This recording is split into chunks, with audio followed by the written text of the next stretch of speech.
So welcome back to the channel. Today I've got a CBR650R, but it's no ordinary 650R. This is the 2024 CBR650R E-Clutch. The E in E-Clutch stands for electronic, not electric. Basically, Honda's E-Clutch is a smart blend of electric motors, gears, sensors, and a control unit. The motors and gears in this little contraption operate the clutch for you. By working in conjunction with the quickshifter, this means that in many situations, your left hand is now really just along for the ride. The promise of the E-Clutch is that now you can ride around in first or second gear, or actually any gear, at walking pace without ever needing to touch the clutch lever. Apart from this bit of technology, the CBR650R E-Clutch, though, retains much of that proven inline-4 platform that's been around since 2014. But for 2024, the bike was given a major styling update, and what a seriously good-looking machine it is. The new bodywork is sharper, with aggressive cutouts and venting that looks like they've been pulled straight off the Fireblade. The tail section is also slimmer and sportier, and color schemes and graphics are definitely very Fireblade inspired. Up front there are dual LED headlights, and the instrument panel is now a 5-inch full color TFT display. It's neat, bright, and includes gear position, shift light, and fuel consumption information. Tank capacity is 15.4 litres, and with a claimed fuel consumption of around 21 km a litre, you're looking at realistically about 230 to 250 km before the low fuel light comes on. Suspension up front is 41mm Showa SFF-BP forks, but these forks are non-adjustable. By the way, the SFF stands for separate function fork, which basically means one fork leg controls the spring and the other controls the damping. The BP of course stands for big piston and refers to the larger diameter damping piston used in the cartridge. The rear shock is much simpler, it is just preload adjustable. The engine is the same 649cc inline-4, producing about 94 horsepower at 12,000 rpm and 63 Nm of torque at 9,500 rpm. This engine remains largely unchanged since its launch in 2014. Wet weight is 211 kilograms. Seat height is 810 millimeters and the wheelbase is 1,450 millimeters. So overall, quite a compact, user-friendly footprint for urban riding.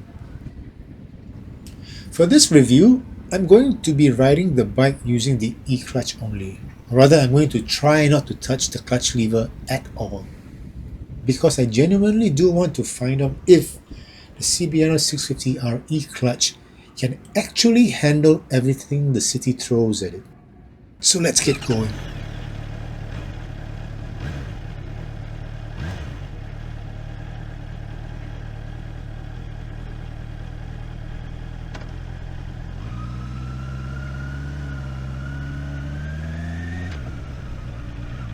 With the E-Clutch, you still have to shift gears manually. There's no automatic shifting. You still do the legwork, literally, but you never need to worry about the clutch lever.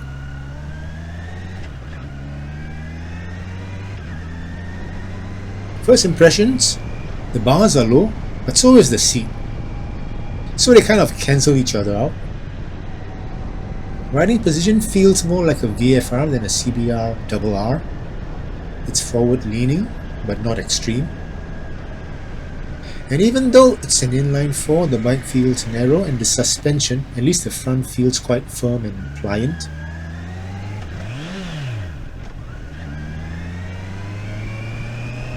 The rear end feels a bit softly sprung, but once on the move, the whole package seems to work just fine.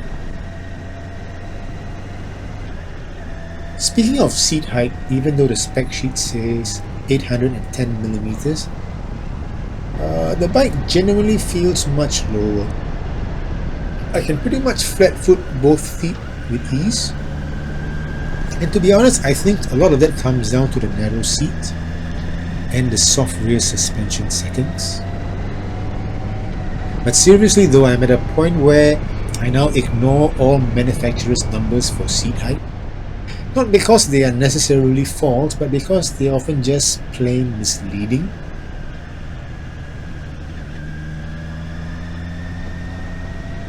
The problem with using seat height to judge whether you can flat foot a bike is that it does not, crucially, account for seat width.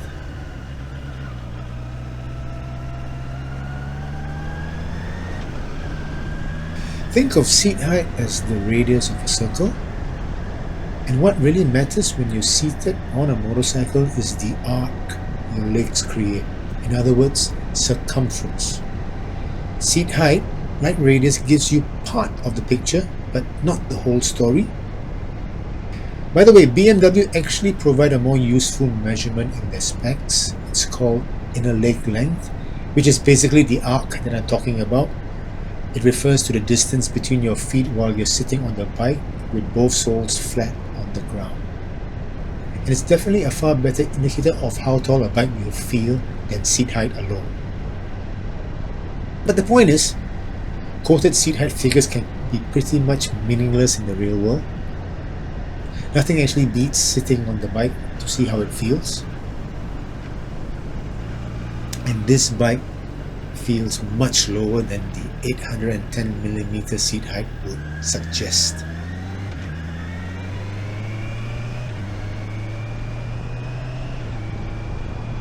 Despite the flashy new dash, the bike actually remains relatively low tech, at least by 2025 standards,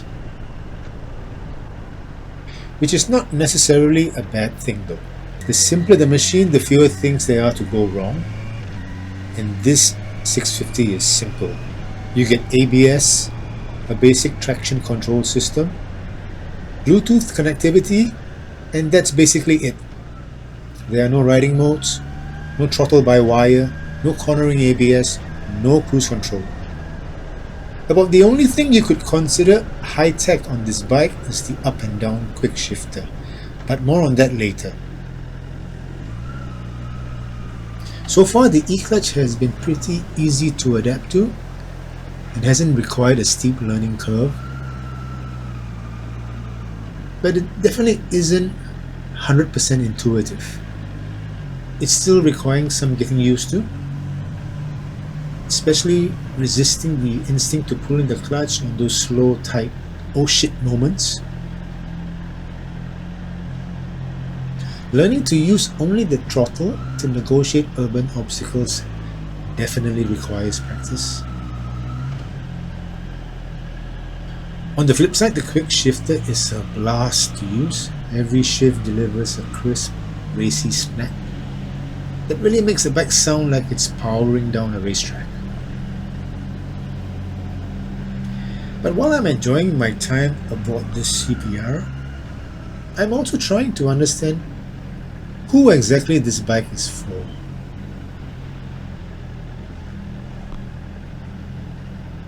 This is a bike that requires a full Class 2 license, so it's not exactly a beginner bike. Even though with the E-Clutch it would definitely be very learner friendly. By the same token, this could also be an ideal choice for the returning rider, the born-again biker. A bike like this offers one of the least intimidating ways to ease into a proper motorcycle. Or maybe you're an occasional motorcyclist who wants something fun to ride, something that allows you to keep up with your friends on day trips across the border.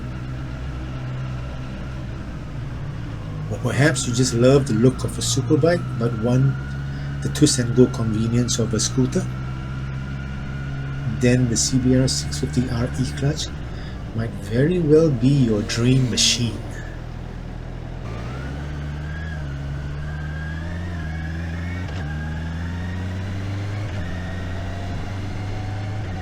With the CBR650R, you get superbike looks, you get a low seat height, you get relative comfort of sports touring ergonomics, and you get an engine that actually feels right at home on city streets. And that's no exaggeration. At 80 km/h, the engine's turning at about 4,000 RPM in top gear. Even at that speed, there's plenty of torque to accelerate without dropping a gear. At 60 km in top, the engine is spinning at around 3,000 RPM. Even then, there's still usable drive. This bike feels torquier than the old CBR650Rs I've ridden and owned. That mid-range punch is just perfect for riding in traffic, especially when you're splitting lanes or trying to accelerate out of trouble. The engine doesn't lug or knock, even when you happen to be a gear too high. And speaking of the engine, I'd always assumed the CBR650 was just an older 600RR with 50 more cc. But digging deeper for this review, I learned that when this platform was launched in 2014, the engine was actually an all-new clean sheet design. Purpose-built for street use. Designed with a focus on mid-range, fuel efficiency, and real-world usability. And on that front, the CBR650R delivers exactly as intended.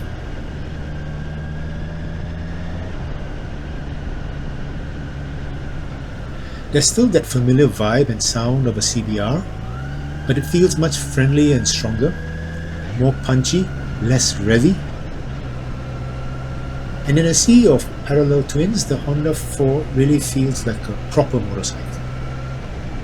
That classic turbine-like Honda sound, smooth, unflappable, and engineered to survive Armageddon.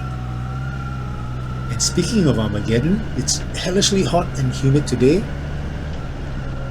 Feels like it's pushing 33 degrees. And to be honest, I've been feeling some warmth on my inner thighs and lower legs at traffic stops. It never gets uncomfortably hot, but there is a noticeable bit of heat that just seems to radiate from the bike.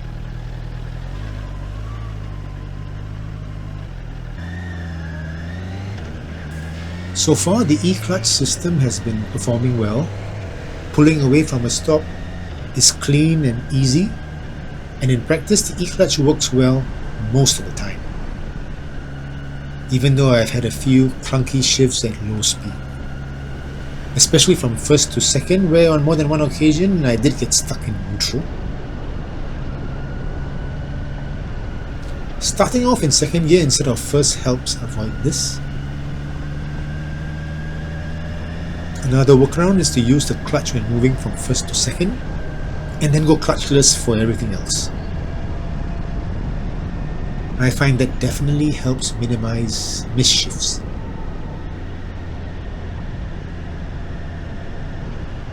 However, accurate low-speed control is probably not the strength of the E-Clutch system. For example, making tight turns at walking pace or crawling along over a speed hump just before a gantry, that can feel a bit clumsy. Without the ability to slip the clutch, just relying on twisting the throttle alone, I often find that I'm riding either too fast or too slow. And there's nothing quite like the terror of leaning the bike over and not having enough power to straighten it up. Thankfully, there's a workaround if you need manual clutch. And this is the real brilliance of the E-Clutch system. Because anytime you feel you need to use manual clutch, all you have to do is pull in the clutch lever. This instantly overrides the E-Clutch system and gives you complete manual operation. And once you've dealt with whatever obstacle or situation you were facing, The system resumes automatic control as soon as you release the clutch lever. So unlike a DCT, which is an either-or setup, in other words, you have to choose between DCT or manual, the E-Clutch is essentially a two-in-one option. You get both manual and automatic clutch control in one system, along with the ability to switch seamlessly and instantly between either.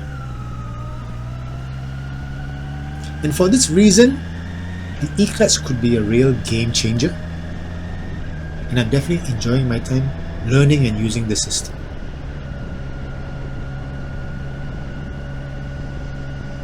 Now, while the overall build quality feels solid, a closer look reveals that the CBR650R E-Clutch has clearly been built to a price point. Some components clearly lean more toward function than form, and while the finish is good, it doesn't quite reach premium levels. This of course has allowed Honda to give the CBR650R a price that's hard to beat, at least for a high performance middleweight. You're looking at $30,600 on the road, which makes it marginally more expensive than the Yamaha R7 but considerably cheaper than the Aprilia RS660. And both of these are parallel twins.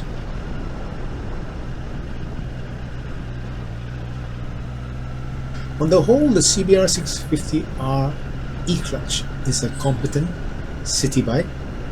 It's reasonably light, has a low seat, and an engine that produces usable power at low revs. And it's also reasonably comfortable. The engine, however, does produce a tiny amount of buzz. It's noticeable through the bars and pegs. It's already there at idle and doesn't really smooth out by 5,000 RPM. This was a bit surprising, to be honest. The CBR650R actually feels a bit buzzier than the 2018 CB400 Super 4 Revo I rode some time back. I'm guessing that since the engine is very tight and not running yet, the vibes will likely smoothen out over time.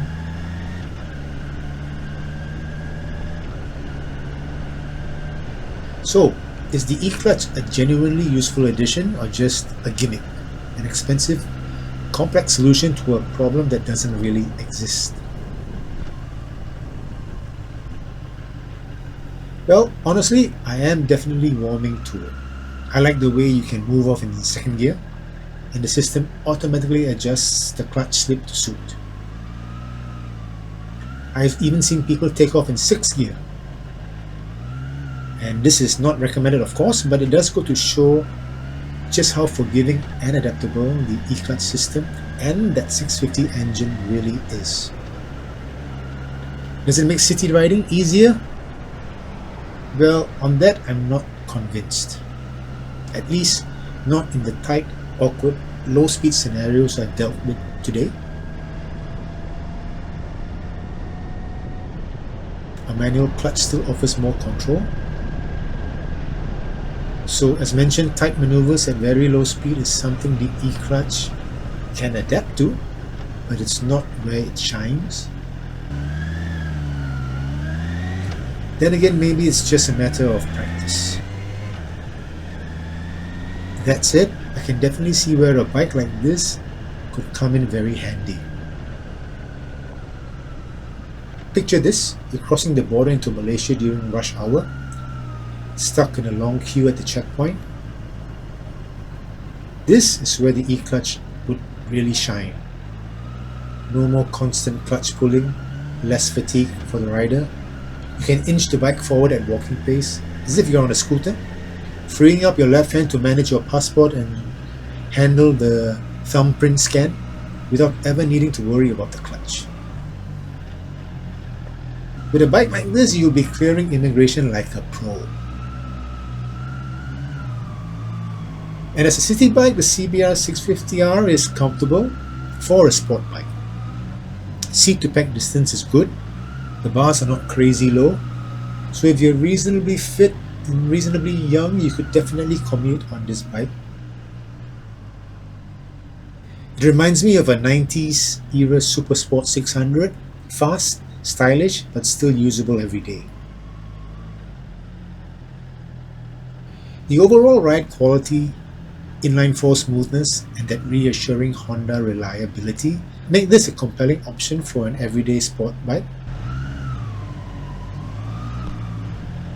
And with the E-Clutch, Honda has created a versatile bike that looks like a Fireblade, rides like a VFR, and has plenty of accessible power, and won't break the bank. But, and there's always a but, if you're looking for a bike that is genuinely all-day comfortable, not just comfortable for a sports bike, there are other bikes that better fit the bill.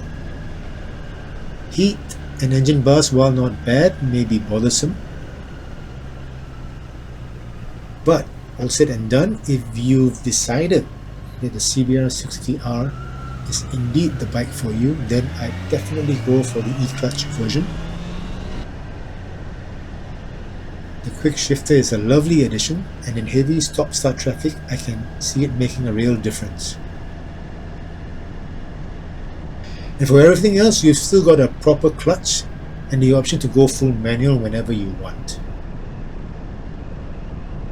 Personally, I love that quickshifter and simply just can't get enough of it. That's it from me.